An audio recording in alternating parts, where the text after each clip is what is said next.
Welcome to the Caribbean Cricket Podcast, your one-stop shop for all things West Indies cricket. By the fans, for the fans.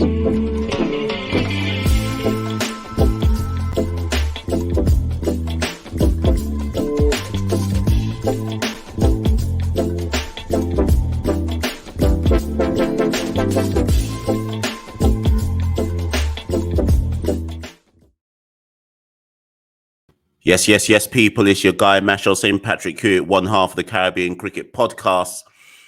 I'm back again, people. It's the day after the second ODI between the Netherlands and the West Indies. The content can't run out. The content can't done. If you're new to the Caribbean Cricket Podcast, let me go through all the admin. One of these days, I'm going to get better at all of this stuff. So let me go through the admin right at the very top. Welcome to the Caribbean Cricket Podcast. Please share it with your family. Please share it with your friends. Please share it with anybody who's interested in West Indies cricket. If you want accurate, you want passionate, you want detailed analysis, you want up-to-date news about West Indies cricket, and that's the boys' teams, the girls' teams, the ladies' teams, the men's teams, etc. You got to come to us. We're the people to come to, people. We keep it real 100% of the time. If you want to know how to support us, you can support the Caribbean Cricket Podcast at www.patreon.com/Carib Cricket. If you'd like to support the movement, if you'd like to keep us going, we don't have a sponsor. You can see on the screen if you're watching or you're downloading this and you're listening, we have no main sponsor. We do this out of our own pocket. It's you, the patrons. You are the sponsor in essence. You keep us going. So if you can spare a little, £2, $2, whatever your currency is, by all means, pop over to our Patreon. And it's less than a coffee in most countries. So do contribute if you can. If you want to follow the Caribbean Cricket Podcast, you can find us on Twitter and Instagram at Carib Cricket. But if you want the one-stop shop of where to basically find everything, go to www.caribbeancricketpodcast.com and all the relevant links are there. And people, do you know what? I haven't even been plugging the merch, Get your Caribbean Cricket Podcast hoodies, people. Already in the Netherlands, some of the Cricket West Indies team, I've given them some hoodies, love to the Cricket West Indies team, or West Indies team, I should say, but I mean more the backroom staff people. Get your Caribbean Cricket Podcast hoodies. If you head to our website, you can find out some more details about how to get them, where to buy them, etc., etc. We ship them abroad. There's one on its way to New Zealand at the moment. There's one on its way to the United States. There's one that's gone to Antigua. So we do ship them abroad as well as obviously within the UK, Europe, etc. So do get at us if you'd like a Caribbean Cricket Podcast hoodie as well. Listen, that's the admin out of the way. You didn't come here to hear all the admin, but I've got to get professional on this thing, and I've got to do that thing off the top. You came here to hear about the second ODI. Listen, traditional ODI series don't work the way they used to do. Remember, like ODI series used to be 3-match ODI series, which we have against the Netherlands. And if you win the first two, everyone says, the West Indies have won the series. That actually doesn't matter. It's points on the line that matter. Remember, people, this is actually part of the ODI Super League.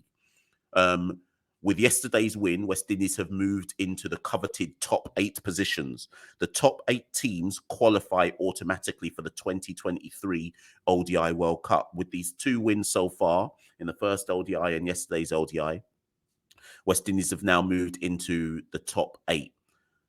We need to try and get one more win. Obviously, tomorrow's game, Saturday, it's Friday currently in Amsterdam. If we can win tomorrow's game, we collect all 30 points, which would put us in a much stronger position before we fly to Pakistan on Sunday to play the next 3 ODIs, which will be, God, that proposition. Boy, I ain't even ready for that. Look out for some content coming on that Pakistan tour as well, by the way. Got a couple of people I'm going to be collabing with ahead of that Pakistan tour. So follow us on the different handles to find out about when those collabs are dropping and so on and so forth. So yesterday's win, was it as comprehensive as Tuesday's? Yes and no. Yes, in the sense that we bowled the Netherlands out for 215. It was a much stronger bowling performance than Tuesday. And that would make sense if you think about it. The West Indies only had 2 days to acclimatise. Some players arrived late, like Alzari Joseph. That's not his fault. He won the IPL. So some players arrived late. So some players haven't arrived at all, which I'm going to get onto in a minute. So we didn't have much preparation time for this Netherlands series. And for some players, you can kind of tell in how they've approached some of their innings and some of the bowling. So Tuesday was always going to be what I call our rusty game, where we essentially blow off the cobwebs. And then yesterday's game, Thursday, it was a lot more clinical from a bowling perspective. Batting, well, boy, I was stressed at one point with the batting. But we can get into that. So let's deal with the bowling. In fact, no, sorry. Let's deal with the fact that the team was unchanged. First things first. I didn't expect that. I really didn't. I thought Jaden Seals would get a game yesterday. I always believed that Sherman Lewis would probably play in the third ODI, but I definitely thought that Jaden Seals would get a game yesterday. I expect to now see him in Saturday's game in the third ODI. There was no changes. Now, some people would say, good, you don't change a winning team. There's ODI Super League points on the line. This can't just be about rotation only and giving people a game. This is the cut and thrust of qualification for the World Cup. Get the win first, and then worry about if you can rotate and so on and so forth. Okay, cool. I hear all that. But maybe it's time then I drop a little bit of an exclusive. So in Tuesday's game, I noticed pre-match when I was doing some filming and walking around watching the West Indies team warm up. Thursday's game, I noticed it. I was looking out there on the field going, but wait a minute. I can't see Rovman. And I can't see Romario. Now, for those keen-eyed of you, you've probably been answering the same questions, because lots of people are kind of messaging me on Twitter going, how comes Rovman's not being picked? How comes Romario Shepherd's not in the team? And I was walking around on Thursday looking across at the players' balcony going, they're not even sitting there. Where are they? So I did some digging yesterday, and I can confirm. I don't know if it's an exclusive, because I don't know who else has reported on it, if anybody, but I can confirm after doing some digging yesterday that Rovman Powell and Romario Shepherd are not in the Netherlands. Yes, they were named in the ODI squad, but they've not turned up. Now, there is obviously going to be a big passer and a big confusion and deliberation. There must be a lot going on behind the scenes to explain, or to get to the bottom of why Rovman isn't here and why Romario isn't here. All I can do, as I always do, is tell you, tell you what I know. On Monday, Rovman tweeted he's in London. And it was about, I can't give you the exact time that he tweeted it. Sorry, people, let me clear my throat. Yeah, Rovman tweeted that he was in London. So I had seen that tweet. Now, from that, I was like, well, he's obviously not going to play the first game on Tuesday. If he's only just arrived in London in like mid-afternoon on Monday, there's no way he plays against the Netherlands on Tuesday. But I just assumed he'd obviously catch a Eurostar, catch a plane, go to the Netherlands, and then maybe play on Thursday. People, I don't know where Rovman is now, but I know he's not in the Netherlands. I can tell you that 100% fact, Rovman Powell is not in the Netherlands. Right about now, I don't even know if Rovman Powell and Romario Shepherd will show up when West Indies fly to Pakistan. If they do show up in Pakistan, that's because they're getting direct flights themselves from, in Rovman's case, from London to Pakistan. Romario, I have no idea where Romario is. Wherever Romario is, will he catch a flight from wherever he is to Pakistan as well? I'm not going to speculate. I've got a belief about what's going on. Remember, people, that there are strict, and this isn't, boy, I'll be careful, you know. This is not facts. This is me speculating. So what I'm about to say is not facts. I'm not saying it's true. All I will say is this. The Netherlands have strict protocols about entering their country still. I just wonder if that's one of the reasons why the players aren't here yet. That's all I could say. I don't know. I'm just speculating. All I can confirm, which is facts and which is true, is that Rovman's not in the country. Romario's not in the country, and right about now, I don't know if they're going to go to Pakistan either. So keep an eye out for that. I expect there's going to be a Cricket West Indies statement on this sooner rather than later. If not, possibly as soon as the Netherlands game concludes tomorrow, you might see an official statement, because it could be that the West Indies have to get some replacement players to come to Pakistan to replace Rovman and Romario if they don't show up in Pakistan. But who knows? So there's a bit of a tad bit of an exclusive after some digging yesterday. Who knows what's going on with those two? Anyways, to the match. So that's one of the reasons why we possibly can't change the team, because if you take Rovman and Romario out, who else is there to put in the side? That only really leaves Jaden Seals and Sherman Lewis on the bench as possible people you could rotate. So it does give an indication as to why we've been going in with the team that we've got. It's basically the only players we've got left. It's interesting in and of itself. So the Netherlands innings, much like Tuesday, the Netherlands got off to a really competent start. After 20 overs, they were 101 for none, or 100 for none, or something like that. Singh and O'Dowd, just again like Tuesday, got off to a really good start. They were seeing it really well, and they didn't look in any trouble. What I will say, credit to the West Indian bowlers, as much as Singh and O'Dowd had started well, and I think at the time, again, if you follow our Twitter handle, you know this, I tweeted something like, this is a 300 pitch. And I maintain it was a 300 pitch. There's no way. I know we lost 5 wickets in the chase. I still don't think it was that type of pitch. Yes, it was a bit slower. Maybe you could argue it might have gripped a tiny bit when the Netherlands came to bowl, but it was, to me, it was a flat track. And that if you applied yourself, the runs were there to get. So yeah, Netherlands got off to a good start, 100 for none. But the West Indian bowlers had bowled kind of good lines and lengths and were generally restricting the batsmen from completely freeing their arms. And it was kind of your classic match where you knew that if West Indies could get one breakthrough, Netherlands might collapse from there, just because a new batter would have to come in and get set and maybe encounter difficulties because they might not be seeing it as fluently as Singh and O'Dowd were. And it was Hayden Walsh who got the breakthrough, with a caught and bowled, getting rid of, I think it was Singh for 46. So it was 101 for 1 after 20. Now, what you basically need to work out from there is the Netherlands then lost their next 9 wickets for 113 runs. So 1 wicket fell for 100. The next 9 fell for 113 runs. So that kind of tells you how it went down. And really what I want to do is just big up really the bowling contributions, because everybody essentially improved. Alzari Joseph 2 for 30. Economy 3.75. Anderson Phillip was much, much better yesterday. Much tighter lines, bowled to his plan, still bowled with good zip and pace. But to me, Anderson bowled wicket to wicket and didn't give a lot of 4 balls for the Netherlands batsman to try and get off and take him for some tap. He took 1 for 33, going at 4.4.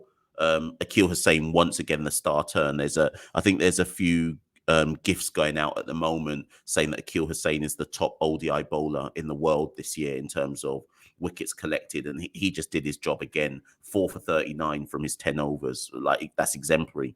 And it wasn't because what Akil did, and it's similar to when I interviewed him on Tuesday, it's similar to what he said he'd done on Tuesday. There was no spin per se in the pitch, so Akil was basically pushing it through, bowling it real tight, pushing it through, and forcing the batter that if they were going to score off Akil, they'd have to take a chance to score off Akil because he wasn't giving them any width whatsoever. So generally speaking, Akil was just getting, when they were scoring off him, it was ones and the occasional 2. He just kept it really tight and chipped him with wickets throughout the innings. Like I say, exemplary 4 for 39. But the person I really want to big up, I guess Akil rightly should take the honours in terms of the bowling effort. But Hayden Walsh took 1 for 40 off his 10 overs. And again, if you've gone on our YouTube channel, if you haven't watched it yet, go watch my interview with Hayden that I did after the match. Hayden's figures didn't reflect how well he bowled. And I spoke about how well Hayden bowled on Tuesday as well. This has been an impressive tour from Hayden Walsh. I've always said that Hayden is a confidence bowler, and that if he feels it's coming right out of his arm, you know that you're going to get and remember, we already know he's electric in the field. If Hayden's in the right space mentally and he's got his confidence in his game, he bowls really well. And I thought he bowled better than 1 for 40.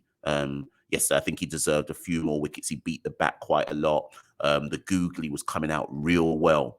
And even in the interview that he gave me, he was like, he felt he was bowling balls that were forcing the batters to have to take risks and then forcing mistakes out of them. So yeah, big up Hayden Walsh. I thought that was a special bowling performance yesterday by him, and he was unlucky not to take more wickets. And the sixth bowler, I always said, would Nkrumah Bonner have to bowl as a sixth bowler, and he did yesterday. Not only did he bowl, he had to bowl six. Pooran made him bowl 6 overs, 1 for 29, much better than I would have expected. I might have to. I spoke to him. I spoke to Nkrumah briefly after the match, but that was more in like a supporter perspective. And big up Nkrumah as well. Nkrumah said to me he's a fan of the podcast, so big up Nkrumah for saying that after the match. But I might try and interview him after Saturday's match, just to talk to him about his leg spin and what he's trying to do and developing his leg spin. Tidy, 1 for 29, 6 overs, 4.83 economy. I'm trying to remember whose wicket he got. It was a crucial wicket, you know. Let me try to remind myself whose wicket Bonner got. Musa Ahmed. No, I don't know if it was that crucial. Well, yeah, it was the 4th wicket. So he took a wicket when he took his wicket, Netherlands were 148 for 4. So it was one of those wickets where we were just chipping away. So Bonner got in on the action as well. And like I say, ultimately, what can you say? West Indies bowled Netherlands out for 215. 14 even, 214.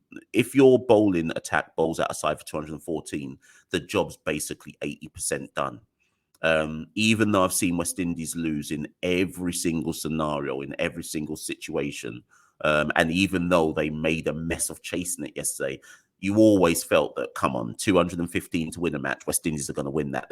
There wasn't enough devils in the pitch to ensure to mean that you should be scared that West Indies couldn't chase that. That said, in our reply, we nearly fumbled the bag. By the time we reached 100 runs, we'd already lost half our team. So we were 99 for 5 or 100 for 5.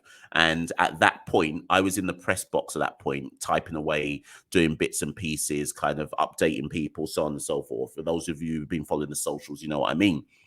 When Carl Mayers got out and it was 99 for 5, I got stressed. And I said to all the Dutch press media, all the Dutch media people, one of them said to me, what did they say? They said that sigh was really loud. And I think because I huffed and puffed after Mayers got out. And I looked at, I think it was Ingrid. I looked at her and I was like, you know what? I'm going outside. This is too stressful. And I never came back until the match was over. And then when the match was over, I walked triumphantly back into the media, into the press room and went, yeah, that was straightforward, wasn't it? So, you know how it goes. So I had to go sit with the West Indian fans. After the 5th wicket fell, because I had to be amongst my people to let the stress go away. But the batting, the reply with the bat was sketchy at best. But you have to rate the Netherlands attack. I thought Logan van Beek. I've tweeted a story about Logan van Beek. Go read about that. Logan van Beek is actually of West Indian heritage as well. He could actually qualify to play for the West Indies. His grandfather is Sammy Gwillan, who played international cricket for West Indies. His cousin is Justin Gwillan, who played West Indies A cricket. And those who are from Trinidad will know Justin Gwillan as a former Trinidad cricket player as well. So Logan van Beek, the Dutch fast bowler, I thought he was good again. Bastelader, I thought he was good. Bit expensive, but I thought he bowled really good spells. He took 2 wickets. I think Logan van Beek took 1. So I actually thought that those two, the quicks, caused a lot of problems. Delader's nip backer, which got Shea Hope, I thought was an excellent delivery. Yeah, you could question some aspects of Shea's technique in dealing with that delivery, but I thought it was just an excellent delivery in general. So big up Van Beek and big up Van Bastelader as well. And then, so we were 35 for 2. When Hope went, we were 35 for 2.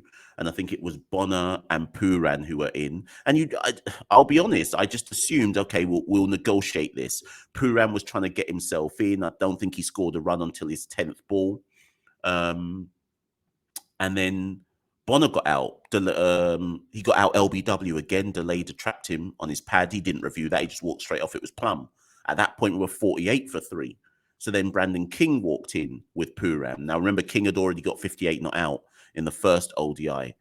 Now, Pooran, we know what he can do to spin bowling. He's one of the best spin hitters in the world game. But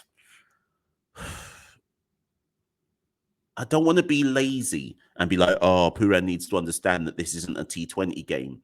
But the reason why I'm going to reference that is Arian Duck got him out again.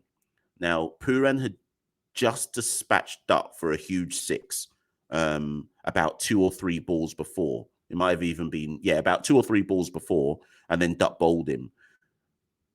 I mean, we're going to Pakistan. Nicholas is going to be facing more spinners in Pakistan. Just got to tighten up there. Nicholas has just got to be a bit more selective. Given it's an ODI, he's got to be a bit more selective about when he's going to be going for his big shots. And remember, and Nicholas shouldn't be listening to this, but if somebody did say, oh, did you hear what Machel said about Nicholas Pooran? It's okay to just nudge and nurdle ones and twos and get yourself in. Because if Nicholas gets himself in, he will make up at the back end. He doesn't have to manufacture big shots and so on and so forth. So there's a little bit of queries that should be raised about where Nicholas is with his game at the moment, but we'll see how he goes in the third ODI. So at that point, then we were 60 for 4. And then Carl Mayers came in. Remember, some of these batters didn't even get a bat in the first game. So Carl Mayers came in for his first bat of the series. He looked a bit circumspect at the beginning of his innings. I think he was going for 1 or 2 risky shots, too many. And then he seemed to get himself in. So he was about 20 odd off 27 balls or something like that. And I was like, okay, Carl is in now. We'd got up to 90 odd for 4. And I was like, okay, Brandon looked in touch. Brandon looked like he wasn't going to get out. You could tell that from early. He was timing the ball well, just like he did on Tuesday. And it's like, Brandon's going to be fine. So it's like, oh, Carl, just stick with him.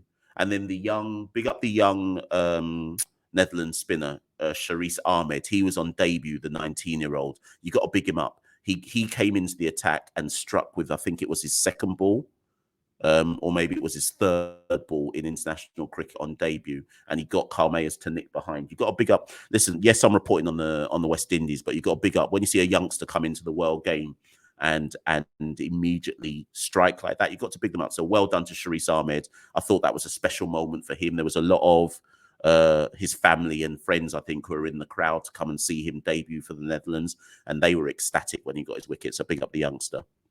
So at that point, we're 99 for 5. That's when I walked out of the media room and walked to go and sit with the West Indian fans. That's also the point at which I was caught on TV bigging up Tej Chandapur and saying that he should be selected for the West Indies. So thank you to everybody who sent me the videos saying, oh my God, we just saw you on TV. We heard what you were saying. Thank you to everyone who sent me those stills and those images. You know how I do. If you put me on TV, I'm going to say something completely reckless. So that's a warning to the media companies who thought it would be fun to put me on TV. More of the same again on Saturday, please. But who came in? Yeah, Casey Carty. So Casey Carty, first ever West Indian international from the tiny island of St. Martin, history maker. Remember, I've interviewed Casey Carty as well. You can catch that interview on our YouTube channel. Go and watch that if you haven't watched that already. So Casey came in, and Casey just got himself in. He played every single ball on its merits. I don't think Casey went for any big shot until the match was basically nearly done. So as much as his strike rate, Casey's strike rate was 65. So yes, he played a lot of dot balls. He ended up on 43 not out of 66 balls. But do you know why that was a good innings? Because Brandon was in touch. Brandon was seeing the ball perfectly. So Brandon moved serenely to his 50. Casey was just was focused on, don't give it away, get myself in, and the ones and the twos will come. We've got plenty of overs to play with, so there's no need to increase the pace until we have to. So Casey just played a set. Casey played a knock that the situation demanded, and he played the knock that was required given how Brandon was playing. So Brandon, if we had a bigger score to chase, Brandon would have got a century. He deserved one, and he ended up on 91 not out off 90 balls, 9 fours, 3 sixes, and Brandon's looking in supreme touch. And what's good for Brandon is with this knock, so the 58 not out, and with the 91 not out yesterday.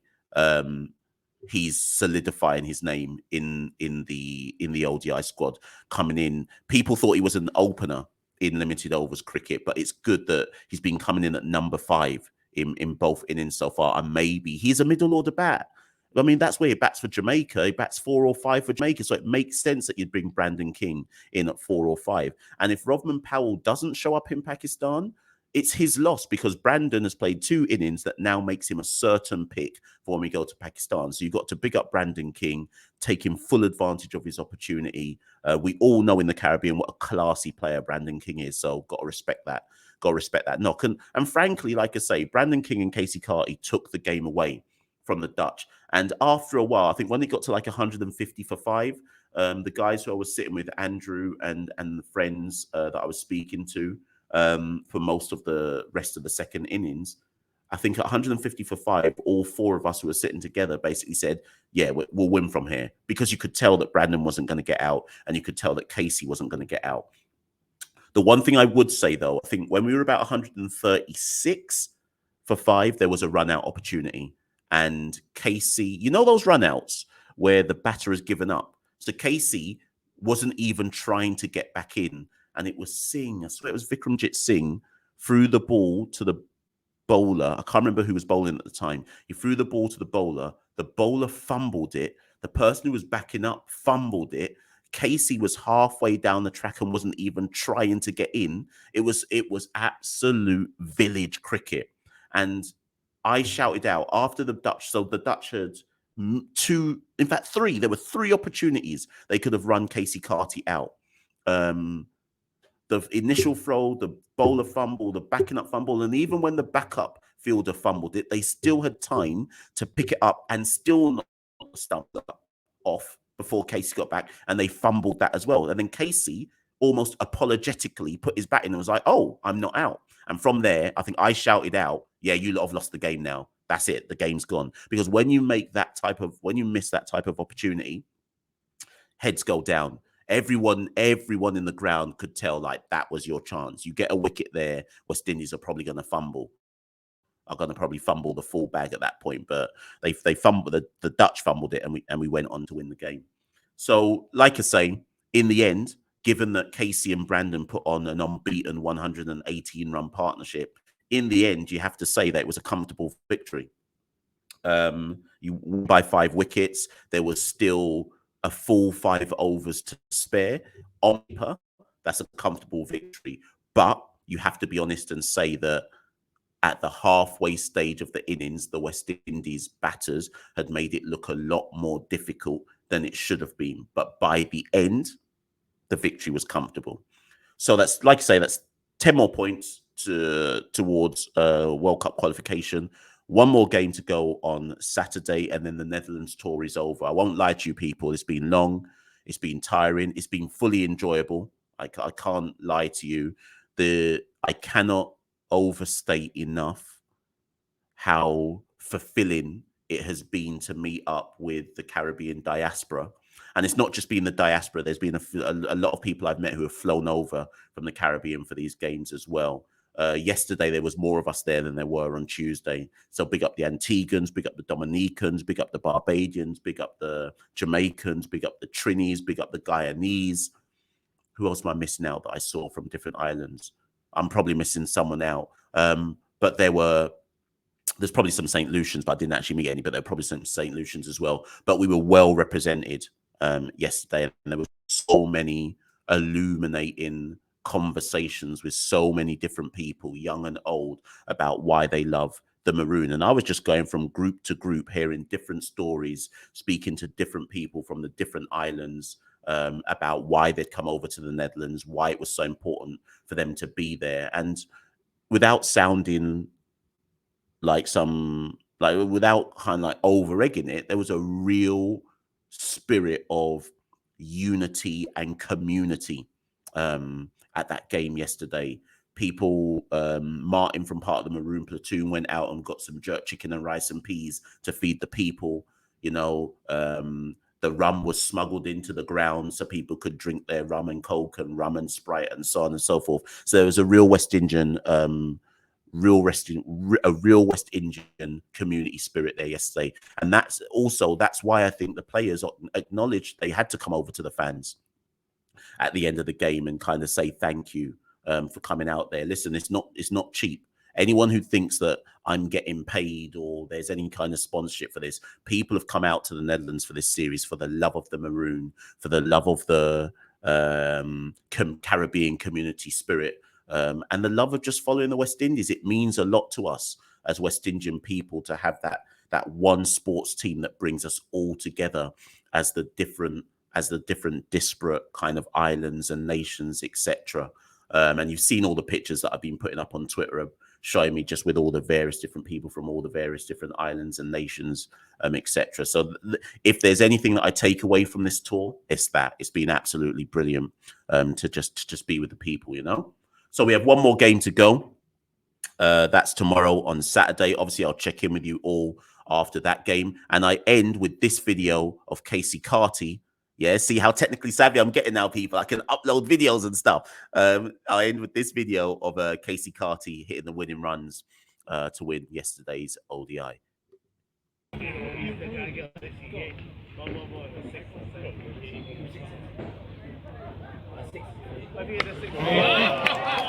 Yes.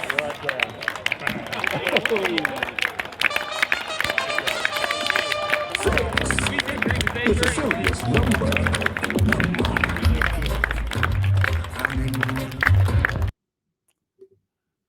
Who would have ever thought the Caribbean Cricket Podcast would know how to put videos into their live feeds? Oh my God. Who knows what we might achieve one day? Ladies and gentlemen, I've been Machel St. Patrick Hewitt. That's been the review of the second ODI. Peace. We rule the cricket world. Now the rule seems coming. Welcome to the Caribbean Cricket Podcast, your one-stop shop for all things West Indies cricket. By the fans, for the fans.